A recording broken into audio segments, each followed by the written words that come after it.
बिस्मिल्लाहिर्रहमानिर्रहीम। अस्सलाम वालेकुम। इमरान खान के खिलाफ तोशाखाना केस के खिलाफ अपील की इस्लामाबाद हाई कोर्ट में आज इंतहाई आम समाअत हुई है। इमरान खान की तरफ से तकरीबन 1 दर्जन से जायद वकला पेश हुए हैं। लतीफ खोसा ने आज मेला लूट लिया है।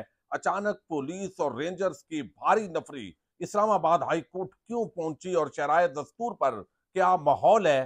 सुप्रीम कोर्ट ऑफ पाकिस्तान में चीफ जस्टिस बंदयाल ने अचानक किस तरह अटक जेल की तरफ दौड़ें लगवाई हैं और इस वक्त चीफ जस्टिस आमर फारूक किस मुश्किल में फंसे हैं और किस तरह के दलाइल दिए गए हैं। इलेक्शन कमीशन ऑफ पाकिस्तान के वकील अमजद परवेज किस तरह ठुस हुए हैं और अब दरमियानी रास्ता अगर निकाला जाता है तो वो क्या रास्ता होगा।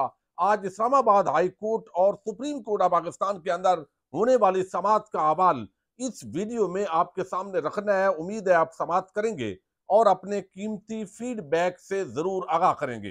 सुप्रीम कोर्ट ऑफ पाकिस्तान के अंदर चूंकि जब यह समाअत होने लगी 2 बजे का वक्त मुकर्रर था, जो गुज़श्ता रोज चीफ जस्टिस उमर अता बंदयाल की सरबराही में 3 रुकनी बेंच ने दिया था और इस्लामाबाद हाई कोर्ट से कहा था कि इस पर फैसला करें।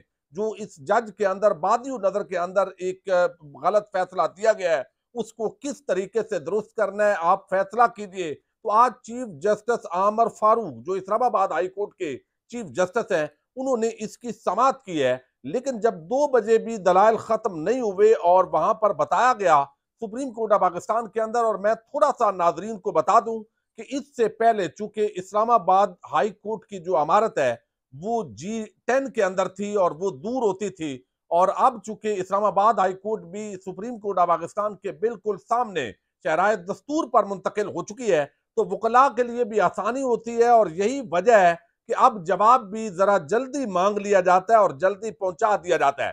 चीफ जस्टिस उमर अता बंदयाल हैं, उन्होंने जब 2 बजे का टाइम था तो बुलाया, वकला पहुंचे। इमरान खान की 2 बहनें उज़मा और जो दूसरी बहन है वो आज पहुंची हैं, लेकिन वहां पर वो भी तवज्जो का मरकज है, इमरान खान को इंसाफ फराहम किया जाए। लेकिन जो जजेस तशरीफ लाए तो उनको बताया गया कि अभी चूंकि इस्लामाबाद हाई कोर्ट के अंदर दलाइल हो रहे हैं, तो इस पर चीफ जस्टिस उमर अता बंदयाल ने कहा कि ठीक है, हम इस्लामाबाद हाई कोर्ट का फैसला जो है उसका इंतजार करेंगे और उसके बाद हम कार्रवाई मुलतवी कर रहे हैं और उसके बाद हम केस की समाअत करेंगे। यानी उन्होंने ये नहीं कहा कि कल सुनेंगे परसों सुनेंगे, बल्कि आज भी वो बाकायदा पहरेदार बनकर बैठ गए हैं कि चीफ जस्टिस आमर फारूक अपने जो साथी जज हैं उनके साथ क्या फैसला देते हैं। लेकिन साथ ही एक बड़ी डेवलपमेंट हुई कि चीफ जस्टिस ऑफ पाकिस्तान ने ये हुक्म जारी किया है कि जनाब इमरान खान जो इस वक्त कैदी नंबर 804 है, अटक जेल के अंदर, साबिक वजीर आजम है, पाकिस्तान की सबसे बड़ी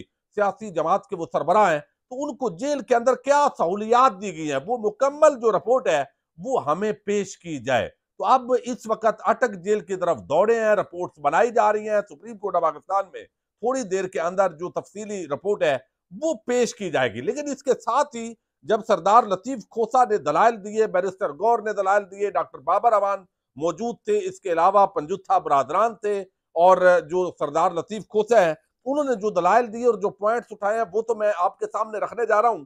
और उसके अंदर जो चीफ जस्टिस आमर फारूक है उन्होंने क्या करने की कोशिश की है और इलेक्शन कमीशन के वकील ने, लेकिन अचानक जो है, पहले भी पुलिस होती है, वहां पे रेंजर्स भी होती है शरायत दस्तूर के अंदर, लेकिन जब बड़ी तादाद के अंदर वकला जमा हुए, जब डिजिटल मीडिया जर्नलिस्ट एसोसिएशन के बड़ी तादाद के अंदर जो लोग हैं वो मौजूद थे, और आम जो पब्लिक है वो ज़ाहिर है वहां पे सिक्योरिटी मेजर्स होते हैं, थोड़ी जाती है, तो पहले भी सिक्योरिटी के इंतजाम थे और एसी ने काम छोड़ दिया, कमरा अदालत भरा हुआ था। लेकिन इसके बावजूद जो है वो रेंजर्स की और पुलिस की भारी नफरी वो अचानक हाई कोर्ट पहुंची है और उसके अंदर एक ऐसा तासर कायम हुआ है कि हो सकता है थोड़ी देर के बाद हाई कोर्ट से या सुप्रीम कोर्ट ऑफ पाकिस्तान से इमरान खान को अटक जेल से तलब कर लिया जाए, उनकी रिहाई को मुमकिन बनाया जाए, और इस तरीके से जो है वो कोई ऐसी बड़ी डेवलपमेंट होने जा रही है, या फिर यहां दोबारा डंडों सोटों के साथ ज़ाहिर है जब फोर्सेज आती हैं तो इस तरह के कई शकूक व शुबहात जन्म लेते हैं। तो इस वक्त हालात जो है वो बड़े अजीब हुए हैं। इलेक्शन कमीशन ऑफ पाकिस्तान का दफ्तर हो, सुप्रीम कोर्ट ऑफ पाकिस्तान हो, और दूसरी तरफ जो है वो इस्लामाबाद हाई कोर्ट, शराय दस्तूर इस वक्त जो है वो आम खबरों का मरकज बना हुआ है।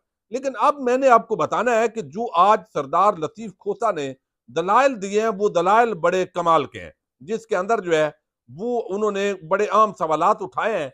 हालांकि सरदार साहब जो है वो दलाइल देकर फिर सुप्रीम कोर्ट की तरफ गए हैं, सुप्रीम कोर्ट से फिर वो वापस आए हैं। और उससे पहले जो अब्दुल रजाक शर का कत्ल केस था, जो वकील का मर्डर हुआ था, वो जिस तरह इमरान खान पर लगाया गया, वो भी सुप्रीम कोर्ट ऑफ पाकिस्तान के अंदर जो आज किनरानी साहब हैं, जो मुखालिफ वकील हैं, वो एक मरतबा फिर पेश नहीं हुए। उनके बेटे की बीमारी का उन्होंने जवाब बनाया और फिर वो जमानत के अंदर जो है वो वुसअत हो गई है, तो सी हो गई है। तो इमरान खान को उस मुकदमे के अंदर गिरफ्तारी से सुप्रीम कोर्ट ऑफ पाकिस्तान ने रोक दिया है। चंद आप पॉइंट्स आपने तवज्जो के साथ सुनने हैं, चूंकि ये असल में वो मगज है जो आज जो है वो सारी चीजें जो है वो सामने रखी गई हैं। इन हालात के अंदर जो तोशा खाना केस है, उसके अंदर कहा गया कि इमरान खान की तोशा खाना केस में सजा की मुअत्तली के लिए जो सरदार लतीफ खोसा ने दलाइल दिए हैं, उन्होंने कहा कि इस्लामाबाद हाई कोर्ट के चीफ जस्टिस ने कहा कि क्या हाई कोर्ट के उठाए गए नुकात के जवाबात हतमी फैसले में मौजूद है। तो लतीफ खोसा ने बताया कि नहीं नहीं नहीं, एडिशनल सेशन जज साहब ने मुकम्मल तौर पर आपके अहकामात को नजरअंदाज किया है। हमने अपने दिफा में गवाहान की फहरिस्त दी, अदालत ने गवाहान को गैर मुतलका करार दिया। तो एक तो कहा गया कि चूंकि गवाहान की हमने फहरिस्त दी और गवाहान को सुना ही नहीं गया जज साहब की तरफ से। दूसरा जो नुक्ता उन्होंने उठाया लतीफ खोसा ने, उन्होंने बताया जनाब जज साहब, उन्होंने आपकी बात नहीं मानी, यानी आपकी अदालत की बात जो है उन्होंने नहीं मानी।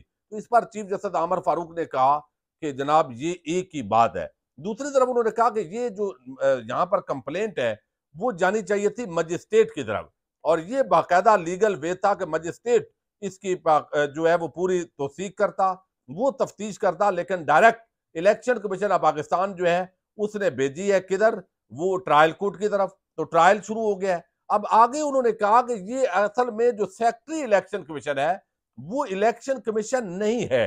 यानी एक तरफ इलेक्शन कमीशन ऑफ पाकिस्तान वो 4 अरकान और एक चीफ इलेक्शन कमिश्नर पर मुश्तमिल होता है, उसको हम कहते हैं इलेक्शन कमीशन ऑफ पाकिस्तान।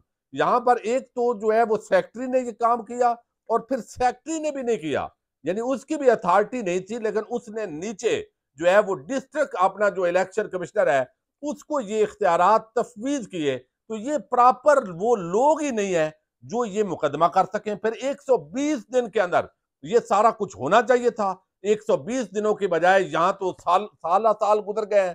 तो ये बाद के अंदर सारे मामलात आए हैं। फिर जो जज हमायूं दिलावर है उनका वो जो फैसला है वो मैं समझता हूं कि फार एवर ये इमरान खान के लिए वो जो ब्लंडर उन्होंने किया है वो फायदेमंद है। वो उसके आज सही तरीके से उन्होंने, चूंकि एक मजाज है लतीफ खोसा का, वो मुस्कुराते भी रहते हैं, हंसते भी रहते हैं और अगले की वो पंजाबी में कहते हैं धड़ भी निकाल देते हैं। तो उन्होंने कहा कि जनाब वो जो जज साहब थे उन्होंने हमें सुना नहीं, आपने 2 मरतबा उनको सुनने का कहा लेकिन काबिल समाअत होने पे उन्होंने फैसला नहीं दिया। और फिर उन्होंने जो है वो गवाहान को नहीं सुना। फिर उन्होंने जल्दी के अंदर आपने 7 दिन का टाइम दिया, उन्होंने 3 दिन के अंदर ही मामला क्लोज कर दिया। हमारे बैरिस्टर गौर साहब वहां पे पहुंचे, ख्वाजा हारत साहब पहुंचे, और वो जो पहुंचे थे तो उन्होंने उनको सुने बगैर जल्दी में फैसला दिया।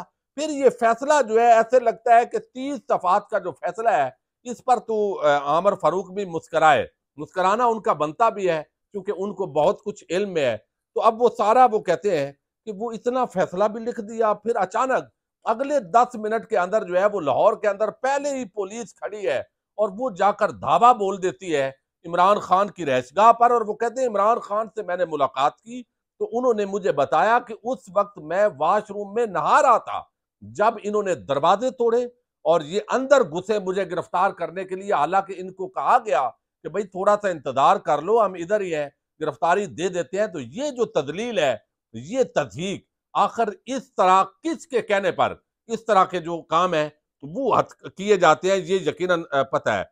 अब यहां पर लतीफ खोसा ने कहा कि अदालत के मुताबिक गवाहान का ताल्लुक इनकम टैक्स मामलात से है। अदालत ने कहा कि यह अदालत इनकम टैक्स का मामला नहीं देख रही। अदालत ने कहा कि वकील दिफा गवाहान को केस से मुतल्लक साबित करने में नाकाम रहे। इस बेबुनियाद पर ट्रायल अदालत ने गवाहान की फहरिस्त को मुस्तरद किया। जज साहब ने कहा कि गवाहान आज अदालत में भी मौजूद नहीं, गवाह उस रोज कराची में मौजूद थे। लतीफ खोसा कहते हैं गोशवारे जमा होने के 120 दिन के अंदर कंप्लेंट दायर की जा सकती है जबकि ये कंप्लेंट गोशवारे जमा होने के 920 दिन बाद दायर की गई है। ये तो नहीं हो सकता कि मेरे सर पर हमेशा तलवार लटकती रहे। पाकिस्तान में इलेक्शन कमीशन आगे जो है उन्होंने कहा है, मजीद लतीफ खोसा ने, कि हमारा एतराज ये भी है कि इलेक्शन कमीशन की कंप्लेंट दुरुस्त फोरम पर दायर नहीं की गई। इलेक्शन कमीशन को कंप्लेंट मजिस्ट्रेट की अदालत में दायर की जा सकती है। हम सेशन कोर्ट की जानब से ट्रायल करने को तो चैलेंज ही नहीं कर रहे। ट्रायल सेशन कोर्ट ही करेगी, लेकिन बराह रास्त नहीं कर सकते। इलेक्शन कमीशन का कंप्लेंट दायर करने का इजाजतनामा कानून के मुताबिक नहीं।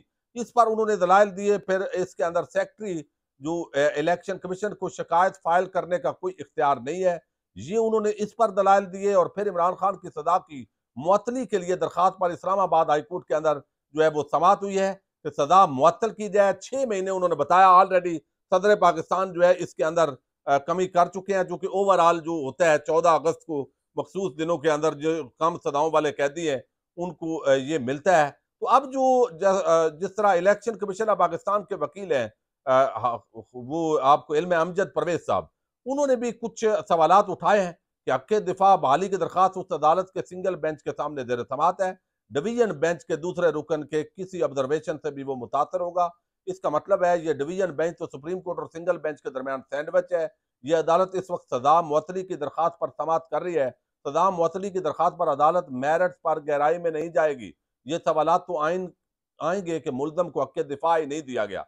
चीफ जस्टिस, अब चीफ जस्टिस साहब जो है दोबारा वो जो आमर फारूक है वो कोई रास्ता निकाल रहे हैं, शायद पतली गली से ऐसा तासर मिला है कि दोबारा हुमायूं दिलावर के हवाले कर दें और जो पॉइंट्स उन्होंने नहीं दिए आप अगले फैसले में वो भी दे दें। तो ये तो ऐसे ही है जैसे आप बकरे को कसाई के आगे बाकायदा गर्दन रख के डाल दें कि जनाब इसको अब जबरदस्त तरीके से, पहले बोटियां आपने सही नहीं बनाई अब सही बनाई। ये तो एक अजीब किस्म का भौंडा मजाक होगा। इस पर जबरदस्त दलाइल दिए हैं लतीफ खोसा ने, बैरिस्टर गौर ने, और आगे और जो वकला है पूरी टीम जो है वो इस वक्त है। और सुप्रीम कोर्ट ऑफ पाकिस्तान इंतजार कर रही है।